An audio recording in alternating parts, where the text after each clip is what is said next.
I want to begin by thanking President Trump for giving me this extraordinary opportunity. And I want to introduce my family and thank them for being here. My wife, Cheryl, my cousin, Anthony Shriver, my daughter, Kik, my other daughter, Kira, Catalina Shriver, Joey Shriver, Jackson Hines, and Amaryllis Kennedy. And I want to thank all of you for your support and throughout this whole 2.5-year journey. My first time in this Oval Office was in 1961, and I came here to meet or 1962. I came here and I had a meeting with my uncle, who was president then, where we talked about the environment. He was involved deeply, as we all know, in restoring physical fitness in this country. He challenged at one point during his administration, he challenged Americans to do a 50-mile walk, which I ultimately did. But I remember the day that my father completed his walk. We were staying up at Camp David. And my father came in after 18 hours walking on the C&O towpath with his feet bleeding and blisters on them. My father had one of his best friends was Al Lowenstein. And Al Lowenstein ultimately was a congressman from New York who was assassinated himself in 1980. But Al Lowenstein had started the Dump Johnson movement to get rid of President Johnson and end the Vietnam War. And at the time that he started it, people just thought it was a fool's errand. And ultimately, he asked my father to run for president against Johnson. My father wouldn't do it at that time, and he asked Gene McCarthy. McCarthy did it, and he joined that campaign.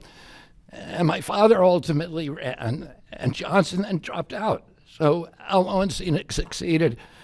And although Al Lowenstein was on the other side now, running against my father with Gene McCarthy, my father wrote him a note, a quote from Emerson, where he said, "If a single man plant himself firmly on his own ideal and there abide, the whole wide world will come round to him." For 20 years, I've gotten up every morning on my knees and prayed that God would put me in a position where I can end the childhood chronic disease epidemic in this country. On August 23rd of last year, God sent me President Trump. And he gave me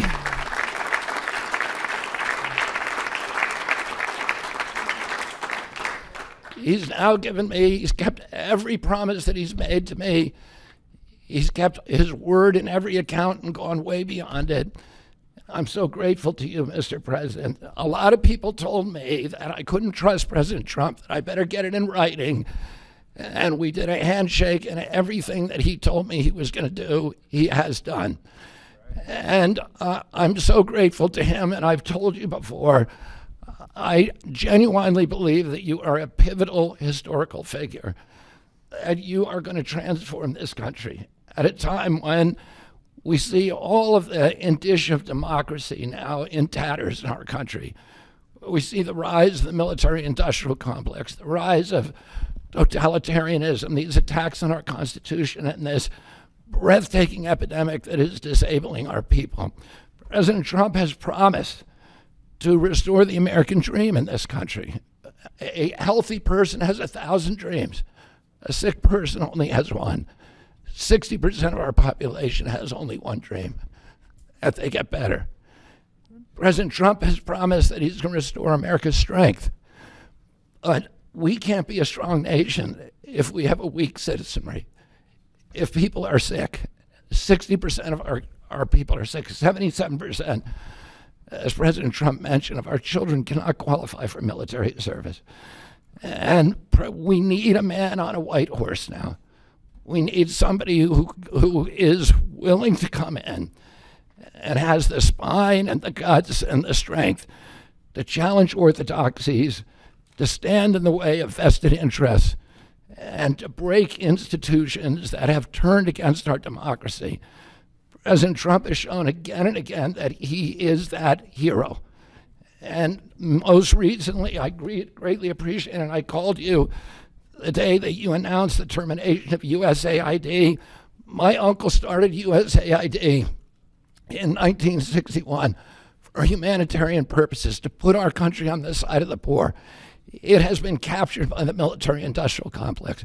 It has become a sinister propagator of totalitarianism and war across the globe. And very few people understand how sinister this agency really is. And President Trump saw that, and he stood up to it with a masterstroke. And we want to do the same thing with the institutions that are stealing the health of our children. We need a revolutionary figure, and you are that figure, and I'm very grateful for you for giving me this opportunity. I want to recognize some of the allies that I've had in this battle for a long time: Senator Rand Paul, Senator Ron Johnson, Senator Roger Marshall, Marjorie Taylor Greene, and Buddy Carter, who've all been champions of the MAHA agenda before I even came along. I'm very grateful for you for standing strong. Thank you very much, President Trump.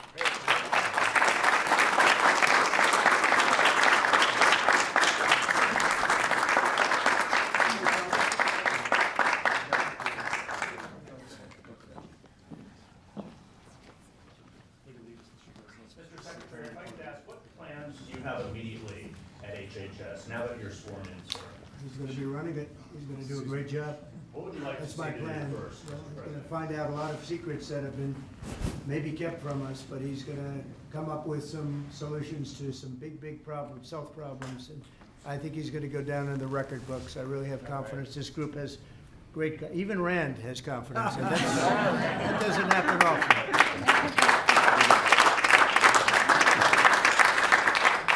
Thank you. Good luck. Good If luck. I could ask you, Mr. Secretary, do you plan to fire anyone immediately, or what are your plans on day one, which I guess is today? Our plans are radical transparency and returning gold standard science to NIH, to FDA, and CDC, to ending the corruption, ending the corporate capture of those agencies, getting rid of the people on those panels that have conflicts of interest.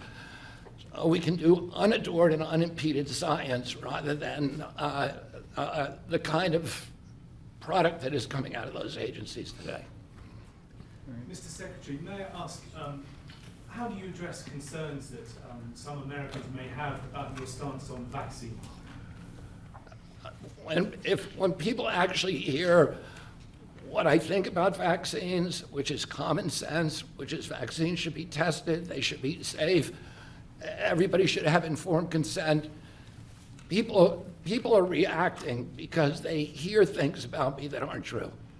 They hear characterizations of things that I've said that are simply not true. When they hear what I have to say actually about vaccines, everybody supports it.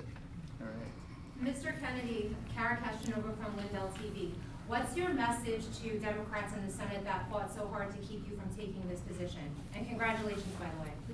And President Trump has promised me the president for all Americans, and he has said to me that he understands that there's no such thing as Republican children or Democratic children.